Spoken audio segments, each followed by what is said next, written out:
Pantelisa Martinique experience. This is December the 31st. Yeah, we got to Martinique after the Atlantic crossing and found there was no reservation at the marina for us, and the marina was full, so we ended up on a mooring pool, which we got away with free for a couple of days till the tannery come round and asked if we'd just arrived, and we said yes. So we got 3 nights for the price of one, just by being cheeky really. They've not been that helpful though, because well,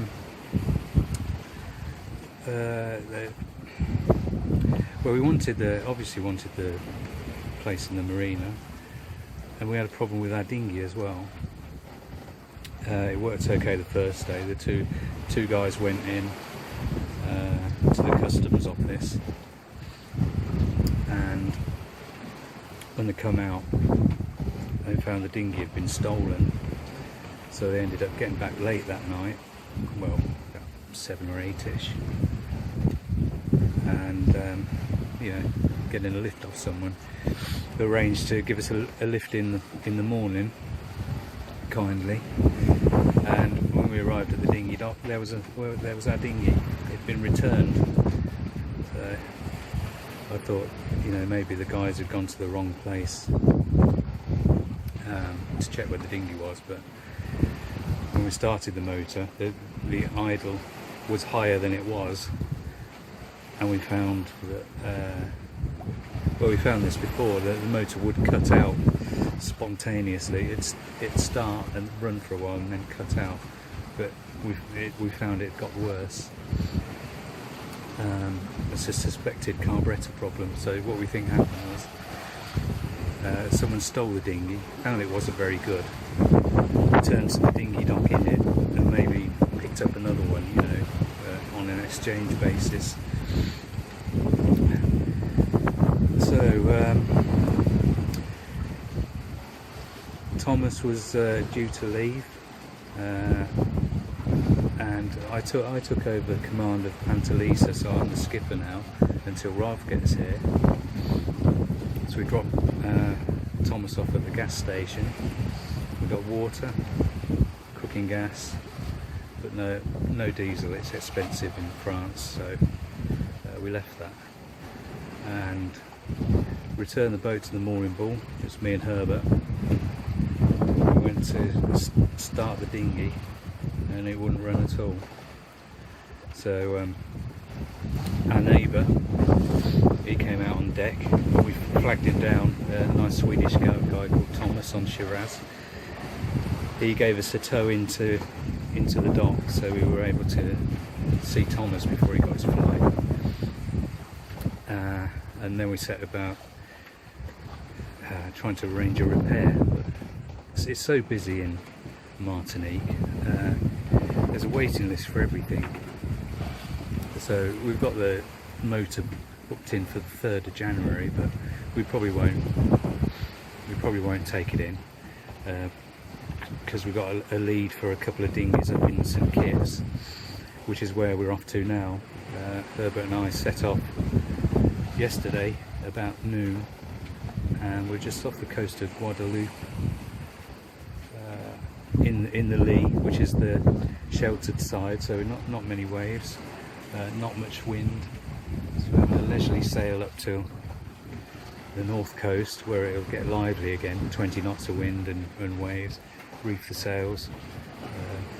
We do about 8 knots over to Montserrat, where we get another bit of shelter, and hope to be in St Kitts, well, if not tonight, early tomorrow morning.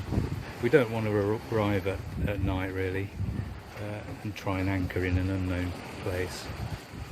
Might just stay off the coast of Nevis and then go in early tomorrow, and then we've got daylight and a whole day to get arranged, you know. The night we were becalmed near Dominica, in the shade of the wind shadow of the island, but the number of cruise ships between Christmas and New Year. They were lit up like Christmas trees. There was dozens of them, just going parallel to us mainly, but sometimes across. They're like some sort of alien procession, you know. And now dawn's come. I should think the cruise ships have docked wherever they're going, so people can do the old touristy bit. There's nothing now. Can't see anything. If I look on the AIS, there's vessels around, but they're like 15 miles away or so. Yeah, so it's different from the Atlantic.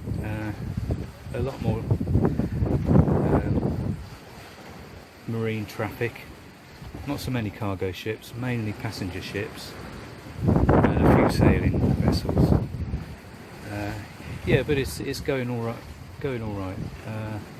I don't think this boat likes full sail too much unless you've got under 10 knots of wind. So I put a reef in Dominica, even though it was calm, just the one. I wish I'd put another one in. We had about 20 knots of wind out the other side, and we were leaned over fairly well, doing about 8 knots. We could have done 7.5, a bit more upright with the second reef. It would have been a bit more comfortable. But with Herbert taking a rest, you need two really. You need two to reef. So just watch the wind speed and just carried on, because within 2 hours we would hit Guadeloupe anyway and be back in the wind shadow again, which we are. So yeah, we're off to St Kitts and Nevis. Got a lead on the dinghy, pick up a dinghy, and then head back to Martinique.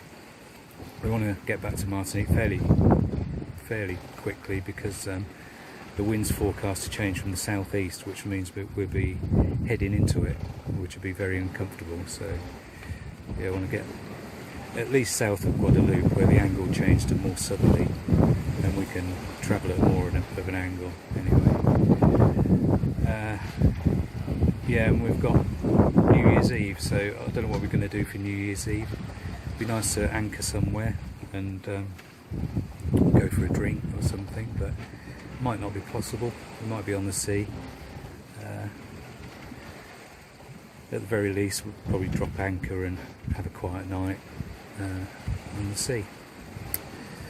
Yeah, that's about it. It's a good experience being skipper for the first time, you know, proper. I've been virtually single-handed on the Atlantic crossing anyway, but there's not much to do. Maintain the same course with the same wind. This is a bit different. We've got wind from the east as we're travelling north, so we're leaned over a bit, and we're in and out of the islands, and there's lots of traffic, so it's proper sailing. Lots to think about, and it's not as difficult as I thought it might be. In a way, it's harder to be crew, because you have to anticipate. Well, you don't have to, but I find I try and anticipate what the skipper's going to do. Is thinking about his next plan, and comes out with a line like, "Can you pull that sail in?" Yeah, I can pull the sail in, but what for? Are we furling in the head sail, or are we tightening it up to head up into the wind? You know, you don't really get the context straight away. As a skipper, you've got that in the mind to start with, so yeah, that's the difference. Always things to think about. Paying a bit more attention to the details on the boat.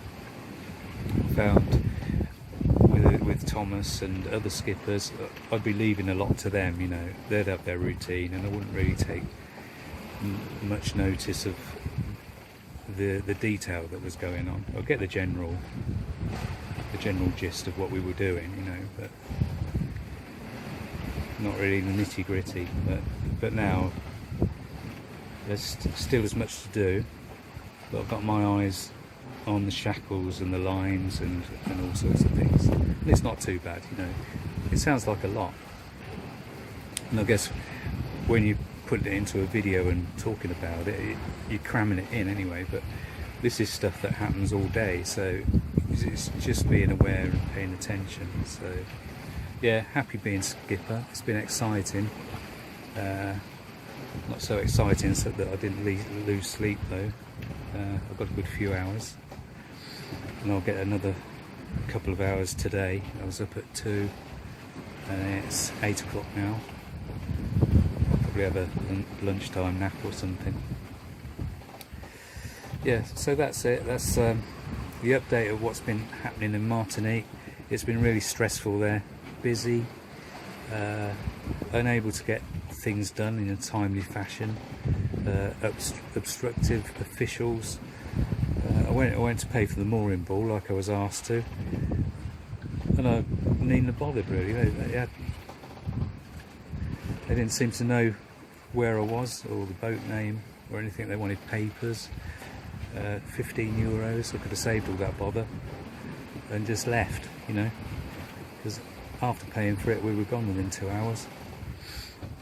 It's not the money, it's just the hassle, you know. It's the it's customs and immigration. It's an industry of inspectors, of some sort of fictional pantomime, you know. But what's it all for? You don't see terrorists around there, you just see harassed cruisers with papers nearly in order or barely in order.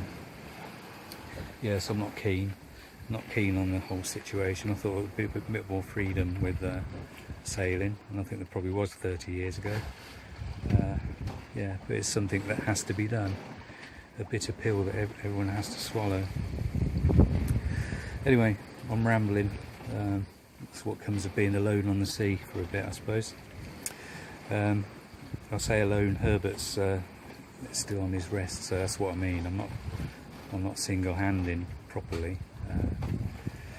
Yeah, so might be an update, might not. If so, it'd be labelled and put in a playlist. Okay, talk soon.